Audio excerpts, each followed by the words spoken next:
1. Timóteo, capítulo 1. Paulo, apóstolo de Cristo Jesus, pelo mandato de Deus, nosso Salvador, e de Cristo Jesus, nossa esperança, a Timóteo, verdadeiro filho na fé. Graça, misericórdia e paz da parte de Deus Pai e de Cristo Jesus, nosso Senhor. Como te roguei, quando parti para a Macedônia, que permanecesses em Éfeso, para advertires a certas pessoas que não ensinem doutrina diferente, nem se ocupem com fábulas e genealogias intermináveis, que mais produzem questões do que edificação na fé em Deus. O fim do mandamento é o amor que procede de um coração puro, de uma boa consciência e de uma fé não fingida. Desviando-se alguns destes princípios, perderam-se em discursos vãos, querendo ser doutores da lei, mas não entendendo nem o que dizem, nem o que com tanta confiança afirmam. Sabemos, porém, que a lei é boa se alguém dela usar legitimamente, reconhecendo que a lei não é feita para o justo, mas para os transgressores e rebeldes, para os ímpios e pecadores, para os profanos e irreligiosos, para os parricidas e matricidas, para os homicidas, para os que se deitam com varões, para os sequestradores, para os mentirosos, para os perjuros e para tudo quanto é contrário à sã doutrina, segundo o evangelho da glória do Deus bem-aventurado que me foi confiado. Dou graças àquele que me fortaleceu, a Cristo Jesus nosso Senhor, por me haver considerado fiel, pondo-me no seu ministério, a mim que noutro tempo era blasfemo, perseguidor e injurioso, mas alcancei misericórdia, porque o fiz ignorantemente na incredulidade. E a graça de nosso Senhor superabundou com a fé e o amor que há em Cristo Jesus. Esta palavra é fiel e digna de toda aceitação. Cristo Jesus veio ao mundo para salvar os pecadores, dos quais eu sou o principal. Mas por isso alcancei misericórdia, para que em mim, o principal dos pecadores, Cristo Jesus mostrasse toda a sua longanimidade, como exemplo para os que haviam de crer nele para a vida eterna. Ora, ao Rei eterno, imortal, invisível, ao único Deus, seja honra e glória para todo o sempre. Amém. Esta advertência te dirijo, filho Timóteo, conforme as profecias que anteriormente foram feitas a teu respeito, para que por elas pelejes a boa batalha, conservando a fé e a boa consciência, que alguns, tendo rejeitado, vieram a naufragar na fé, entre os quais Himeneu e Alexandre, os quais entreguei a Satanás para que aprendam a não blasfemar. 1. Timóteo, capítulo 2. Exorto, pois, antes de tudo, que se façam súplicas, orações, intercessões e ações de graças por todos os homens, pelos reis e por todos os que estão em eminência, para que vivamos vida quieta e sossegada, em toda piedade e honestidade. Isto é bom e agradável diante de Deus, nosso Salvador, o qual quer que todos os homens sejam salvos e cheguem ao pleno conhecimento da verdade.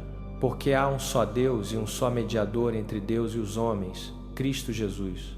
Homem, o qual se deu a si mesmo em resgate por todos, testemunho este dado em tempos próprios. Para isto fui designado pregador e apóstolo, digo a verdade, não minto, mestre dos gentios na fé e na verdade. Quero, pois, que os homens orem em todo lugar, levantando mãos santas, sem ira nem contenda. Do mesmo modo, quero que as mulheres se ataviem com traje honesto, com pudor e modéstia, não com tranças ou com ouro, ou pérolas, ou vestidos custosos, mas com boas obras, como convém a mulheres que professam ser piedosas. A mulher aprenda em silêncio, com toda a submissão. Não permito que a mulher ensine, nem que usurpe a autoridade sobre o homem, mas que esteja em silêncio, porque primeiro foi formado Adão, depois Eva. E Adão não foi enganado, mas a mulher, sendo enganada, caiu em transgressão. Ela, porém, será salva, tendo filhos, se permanecer com modéstia na fé, no amor e na santificação. 1. Timóteo, capítulo 3. Fiel é a palavra. Se alguém aspira ao episcopado, excelente obra deseja. É necessário, pois, que o bispo seja irrepreensível, marido de uma só mulher, vigilante, sóbrio, respeitável, hospitaleiro, apto para ensinar, não dado ao vinho, não violento, porém moderado, inimigo de contendas, não avarento, que governe bem a própria casa, criando os filhos sob disciplina, Com todo respeito, pois, se alguém não sabe governar a própria casa, como cuidará da igreja de Deus? Não neófito, para não suceder que se ensoberbeça e caia na condenação do diabo. Convém também que tenha bom testemunho dos de fora, a fim de não cair no opróbrio e no laço do diabo. Quanto aos diáconos, é necessário que sejam respeitáveis, de uma só palavra, não inclinados a muito vinho, não cobiçosos de sórdida ganância, conservando o mistério da fé com a consciência limpa. Também estes devem ser primeiramente experimentados. Depois, se mostrarem irrepreensíveis, exerçam o diaconato. Da mesma sorte, as mulheres sejam respeitáveis, não maldizentes, temperantes, fiéis em tudo. O diácono seja marido de uma só mulher e governe bem os seus filhos e a própria casa. Pois os que servirem bem como diáconos alcançarão para si boa posição e muita ousadia na fé em Cristo Jesus. Estas coisas te escrevo, embora esperando ir ver-te em breve, para que, se eu tardar, saibas como convém portar-se na casa de Deus, que é a igreja do Deus vivo, coluna e baluarte da verdade. E, sem dúvida alguma, grande é o mistério da piedade. Aquele que foi manifestado na carne, foi justificado em espírito, contemplado por anjos, pregado entre os gentios, crido no mundo, recebido na glória. 1 Timóteo, capítulo 4. Ora, o Espírito expressamente diz que nos últimos tempos alguns apostatarão da fé, dando ouvidos a espíritos enganadores e a ensinos de demônios, pela hipocrisia de homens que falam mentiras e têm cauterizado a própria consciência, que proíbem o casamento e ordenam a abstinência de alimentos que Deus criou para serem recebidos com ações de graças pelos que são fiéis e conhecem plenamente a verdade. Pois tudo o que Deus criou é bom, e recebido com ações de graças nada é recusável, porque é santificado pela palavra de Deus e pela oração. Se isto instruíres aos irmãos, serás bom ministro de Cristo Jesus, alimentado com as palavras da fé e da boa doutrina que tens seguido. Mas rejeita as fábulas profanas e de velhas.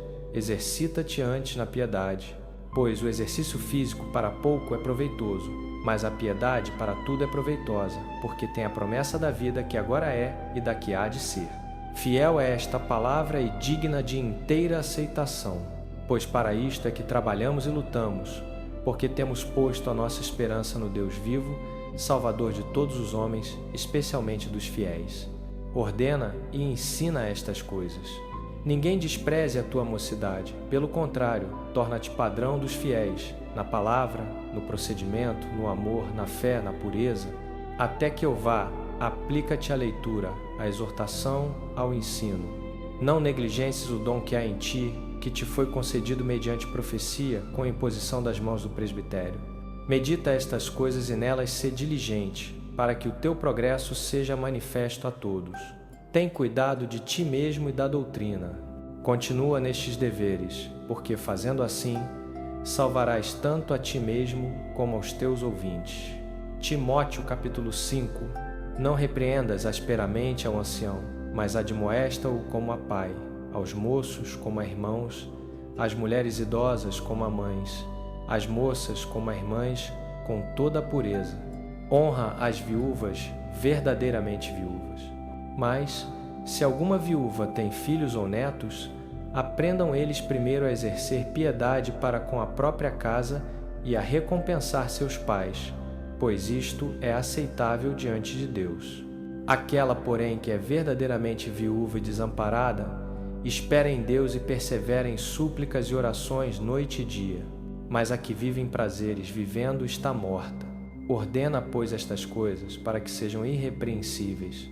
Se alguém não tem cuidado dos seus, e especialmente dos da própria casa, tem negado a fé e é pior do que o descrente, não seja inscrita como viúva nenhuma que tenha menos de 60 anos, e só a que tenha sido mulher de um só marido, tendo testemunho de boas obras, se criou filhos, se exerceu hospitalidade, se lavou os pés aos santos, se socorreu os aflitos, se praticou toda boa obra.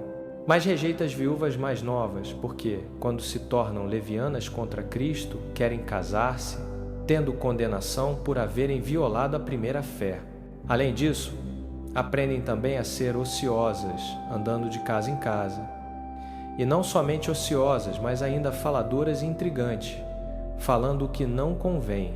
Quero, pois, que as viúvas mais novas se casem, criem filhos, governem a casa e não deem ocasião ao adversário de maldizer, pois já algumas se desviaram seguindo a Satanás. Se alguma crente tem viúvas em casa, socorra-as, e não seja a igreja sobrecarregada, para que socorra as que são verdadeiramente viúvas. Os presbíteros que governam bem sejam tidos por dignos de duplicada honra, principalmente os que trabalham na palavra e no ensino. Porque diz a Escritura: não amordaces o boi quando pisa o trigo, e digno é o trabalhador do seu salário. Não aceites denúncia contra presbítero, senão por 2 ou 3 testemunhas. Aos que pecarem, repreende-os na presença de todos, para que também os outros tenham temor. Conjuro-te, diante de Deus, de Cristo Jesus e dos anjos eleitos, que guardes estas coisas sem preconceitos, nada fazendo com parcialidade. A ninguém imponhas precipitadamente as mãos, nem participes dos pecados alheios. Conserva-te a ti mesmo puro. Não continues a beber somente água. Usa de um pouco de vinho por causa do teu estômago e das tuas frequentes enfermidades. Os pecados de alguns homens são manifestos antes do juízo, os de outros, porém, só depois.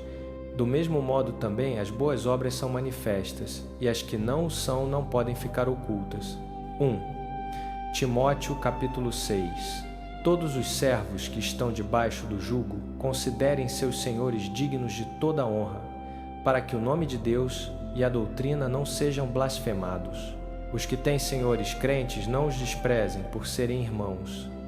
Antes, os sirvam ainda melhor, porque eles, que se beneficiam do seu bom serviço, são crentes e amados. Estas coisas ensina e exorta. Se alguém ensina outra doutrina e não se conforma com as sãs palavras de nosso Senhor Jesus Cristo e com o ensino segundo a piedade, é soberbo e nada entende, mas delira acerca de questões e contendas de palavras, das quais nascem inveja, contendas, blasfêmias, suspeitas malignas, altercações sem fim, por homens de mente corrupta e privados da verdade, que julgam a piedade negócio. De fato, grande fonte de lucro é a piedade com o contentamento, porque nada trouxemos para este mundo, e manifesto é que nada podemos levar dele. Tendo, porém, sustento e com que nos cobrirmos, estejamos com isso contentes. Mas os que querem ficar ricos caem em tentação e laço e em muitas concupiscências insensatas e perniciosas, que afogam os homens na ruína e perdição. Porque o amor do dinheiro é raiz de todos os males. E alguns nessa cobiça se desviaram da fé e a si mesmos se atormentaram com muitas dores. Tu, porém, ó homem de Deus, foge destas coisas. Antes, segue a justiça, a piedade, a fé, o amor, a constância, a mansidão. Combate o bom combate da fé. Toma posse da vida eterna, para a qual foste chamado e fizeste boa confissão diante de muitas testemunhas. Diante de Deus, que dá vida a todas as coisas, e de Cristo Jesus, que ante Pôncio Pilatos deu o bom testemunho, exorto-te que guardes o mandamento imaculado, irrepreensível, até a manifestação de nosso Senhor Jesus Cristo, a qual, a seu tempo, será revelada pelo bem-aventurado e único soberano, o Rei dos Reis e Senhor dos Senhores, o único que possui imortalidade, que habita em luz inacessível, a quem homem algum jamais viu nem pode ver. A ele honra e poder eterno. Amém. Ordena aos ricos do presente século que não sejam arrogantes, nem ponham a esperança na incerteza das riquezas, mas em Deus, que abundantemente nos dá todas as coisas para delas gozarmos. Que pratiquem o bem, sejam ricos de boas obras, generosos e comunicáveis, ajuntando para si mesmos tesouro para o futuro, a fim de obterem a verdadeira vida. Ó Timóteo, guarda o depósito que te foi confiado, evitando os falatórios profanos e as contradições do saber, como falsamente lhe chamam, pois alguns, professando-o, se desviaram da fé. A graça seja convosco.